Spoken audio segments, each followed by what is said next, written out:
All right. Welcome to the study group. Welcome, Chuck. Hey, Derek. Welcome, everyone at home. Today, we're going to be talking about increasing happiness and how the Urantia book kind of points us in the direction of how we might be able to do that. Obviously, we're not experts on happiness, but we're just brothers trying to help each other along as we learn. Right, exactly. Learning about the conditions Right. that can help us to find happiness. Right.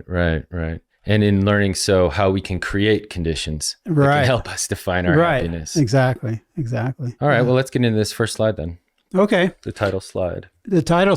So this is a comment from Jesus, and he came up during the Decapolis Tour. If you're familiar with the sequence of events in Jesus's life work, and he was talking to the apostles about instruction for teachers and believers. And this comment came up at the end of a couple of other comments that he makes I think are worth reading just to provide context for this, where he says to his apostles and believers that you shall not portray your teacher as a man of sorrows. Future generations shall know also the radiance of our joy, the buoyance of our goodwill, and the inspiration of our good humor. We proclaim a message of good news, which is infectious in its transforming power. Those who accept this teaching are filled with joy in their hearts, and in their hearts are constrained to rejoice evermore. And then he says, increasing happiness is always the experience of all who are certain about God. So that's quite a statement. And I think we all have an intuitive sense of that. We just know when we're with God, we feel better. Yeah. And I'm sorry, go ahead. Yeah, no. Well, I was going to say the certainty of God makes you feel good. And I think that sometimes the certainty of God breaks through whatever our mental chaos and noise is, and we get these momentary glimpses of happiness and feeling good. Yeah. And that's just kind of these little cracks where God comes through and we can feel it. And that follows from accepting God in our lives. And this business about being certain about God, I think, is really interesting. That's part of what we're going to be looking at as we go through this. But to lay all doubts to rest about God's loving care, His companionship, His presence, His availability.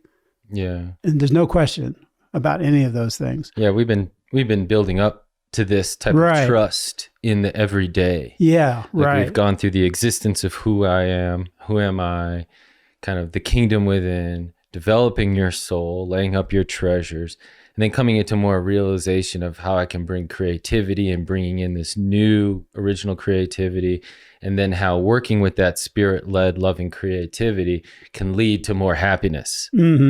So now we're on to happiness and trying to release. So this is another one of those intriguing blends of spirituality and psychology. Right. Because we struggle with happiness because of our human psychological issues, all the things that torment us in our inner life and pull us in directions we don't want to go. But when we're with God, that doesn't happen. So there's these spiritual realizations can resolve many psychological difficulties, which I think is what's fascinating about these teachings, among other things. Yeah, so stick around as we're just going to do a quick dive into some of this happiness stuff. Sure enough, yeah. I'm going to go ahead and start reading the first quote here. So this is from paper 159. When my children once become self-conscious of the assurance of the divine presence, such a faith will expand the mind, ennoble the soul, reinforce the personality, augment the happiness, deepen the spirit perception, and enhance the power to love and be loved. So there's really this enhancement of capacity in most things spiritual. Is this as you give more, or as you open and receive and become aware of this, your consciousness grows, and as you exercise it, the capacity grows as well. Your capacity. Yeah, right, exactly. And this all is founded on or based on this assurance of the divine presence, which is another way of saying, about being certain about God. The assurance of the divine presence, when you actually feel the presence of God. Yeah. There's an assurance in that. There's, okay, God has my back. Well, that's kind of like the podcast we were talking about, the study group of I am. Mm-hmm. Because for me, that's always my assurance. That's where I feel it. I know it, that we are, and that's when I know we're together. Mm-hmm. Right. I am, so it's on. Yeah, there you go. So this is quite a little list that's worth, keeping in mind as we go from day to day. But it culminates in enhancing the power to love and be loved. Right. Which is really the key to everything. I mean, it's the key to happiness. It's the key to knowing God. It's the key to knowing each other. Everything pretty much revolves around love as the master principle for self-mastery, for progress, for universe progress, self-progress, all of that. It all is wrapped up in love. So that's why this is kind of such an important topic, really. I mean, it goes beyond just being, oh yeah, I'm feeling pretty good today. It's about a more of a metaphysical or a divine kind of happiness that comes from knowing God. It's part of ennobling the soul. If you have an ennobled soul, there's kind of this other reality that you're always drawing from that is more real than the reality that you're planting your feet on, actually. Right. It's a collaborative achievement of soul development where God is right in there with us. He's part of the think tank on this board. Yeah, he's the one. God is the ennobler, the divine ennobler.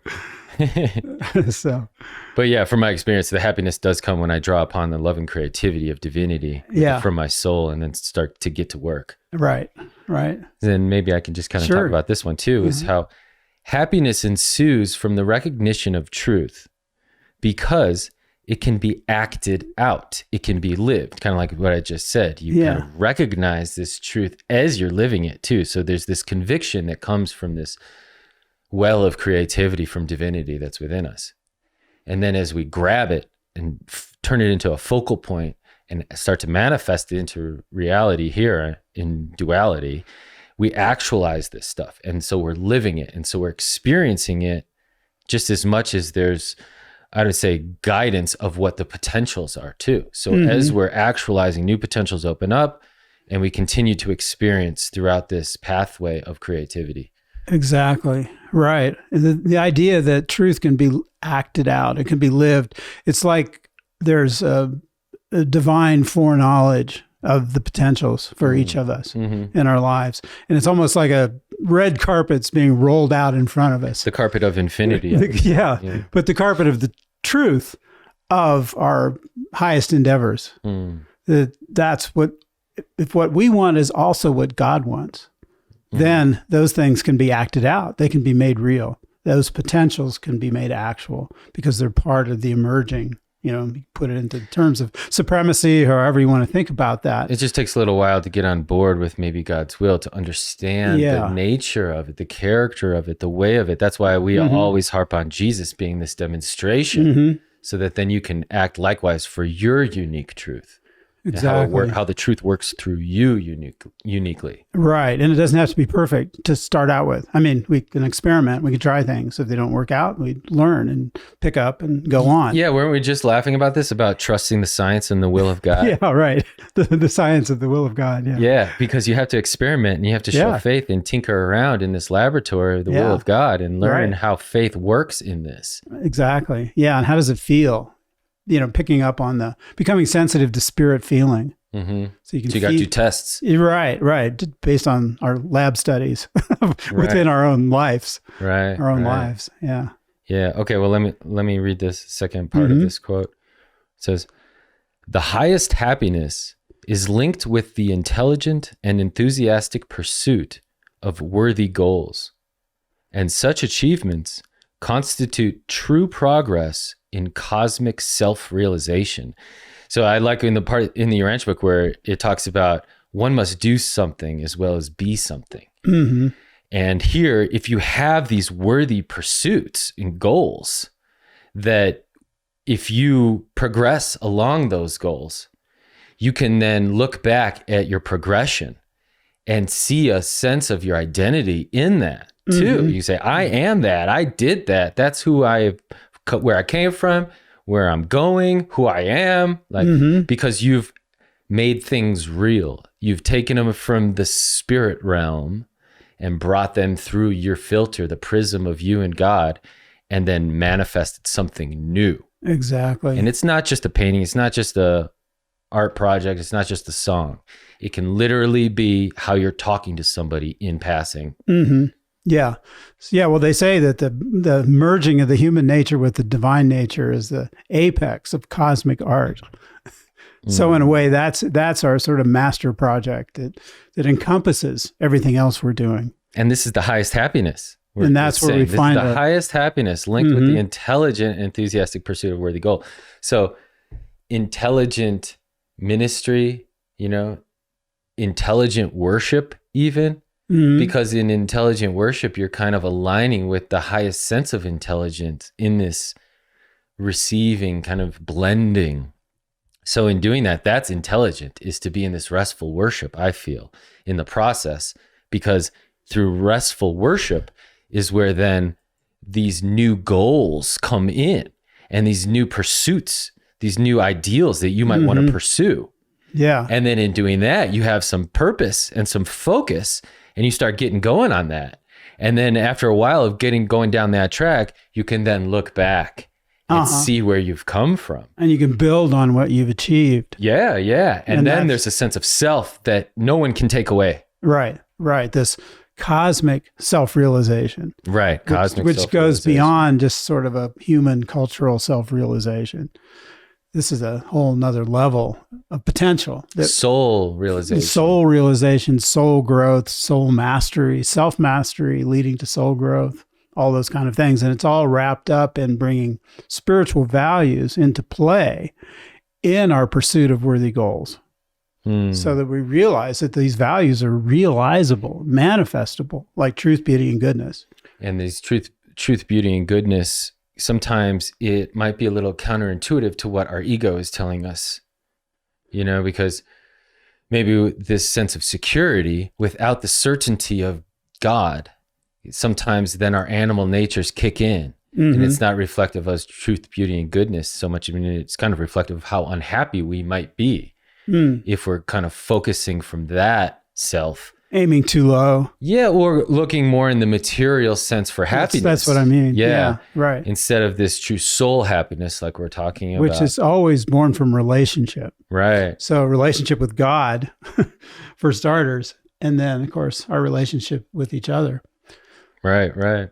Should we go on to the next? Yeah. Okay, so here we're talking about more of the, following up on what we were just saying. This is another statement of condition where happiness is achieved. So it says, human happiness is achieved, and this is a tricky one. This is getting back to psychology and spirituality blending together again. Okay. Human happiness is achieved only when the ego desire of the self and the altruistic urge of the higher self, the divine spirit, are coordinated and reconciled.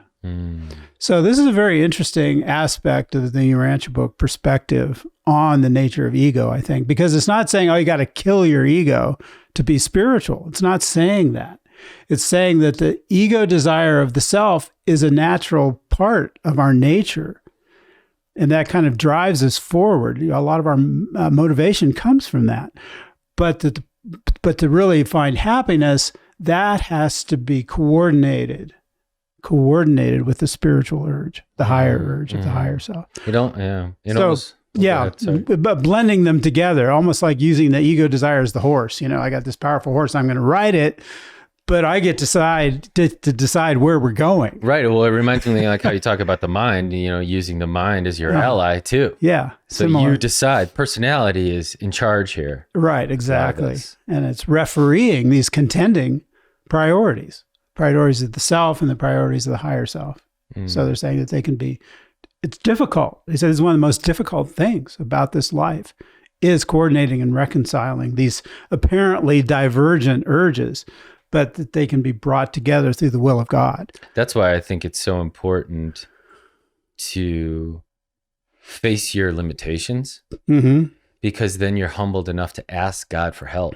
Where it's not an emergency, but you willfully chose work towards these limitations that you wanted to progress in. And then you have to put your ego to a level where it's working with God and asking for guidance and advice and whatnot. So it's not driving always. Right. Even though fully knowing when you hit the depths of existence or rock bottom or whatever, you need that healthy ego that's going to keep you believing in yourself and get you out of that dark part. Exactly. Yeah, you need that inner strength of just knowing yourself to push forward sometimes. And then you have something to give to God. Mm-hmm. It has to be somebody home. I've got to be somebody before I can give myself to God. Mm-hmm. God isn't going to make me who I am. I have to discover that and then give that to God. And then God makes me more than that. Right. And just sacrificing your material vessel isn't exactly giving. Yeah. Right. And hating yourself or, all that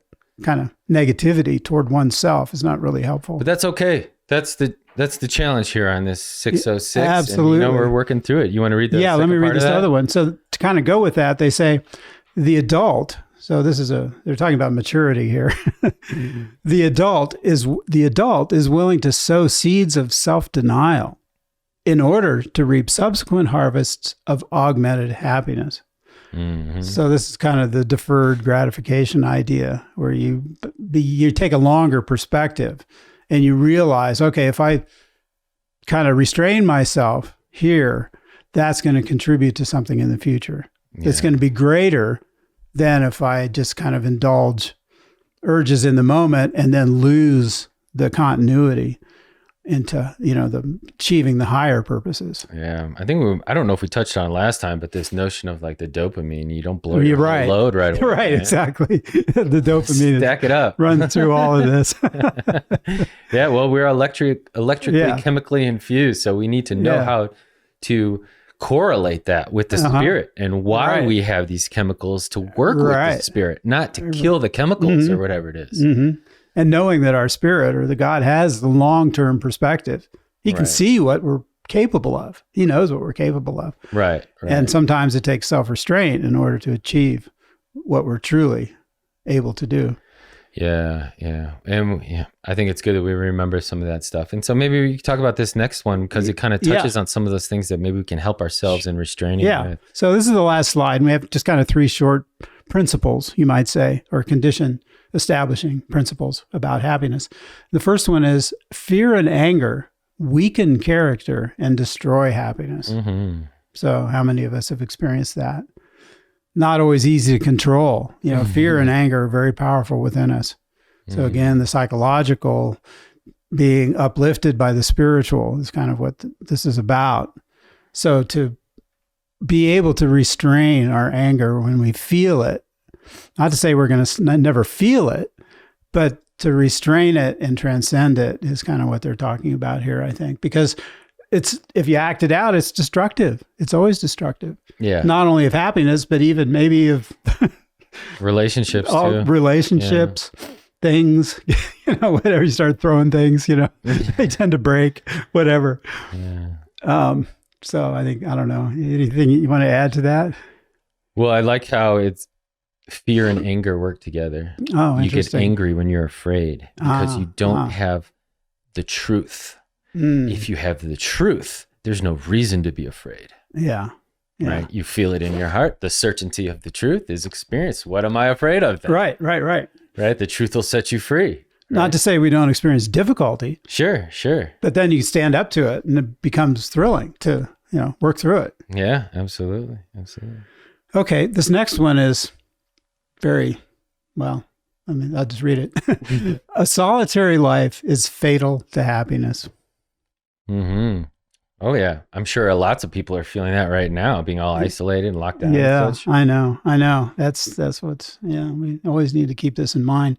And we always have the companionship of God, even if we're humanly alone. We don't have to be isolated necessarily or solitary. We don't have to feel like we're alone, even when we're humanly alone, because we always have God with us.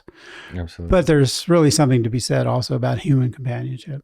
Oh, yeah. To be able to talk things over, to just get some reassurance or just vent or whatever it takes, to get through the day. It's a lot easier if there's someone to share those experiences with.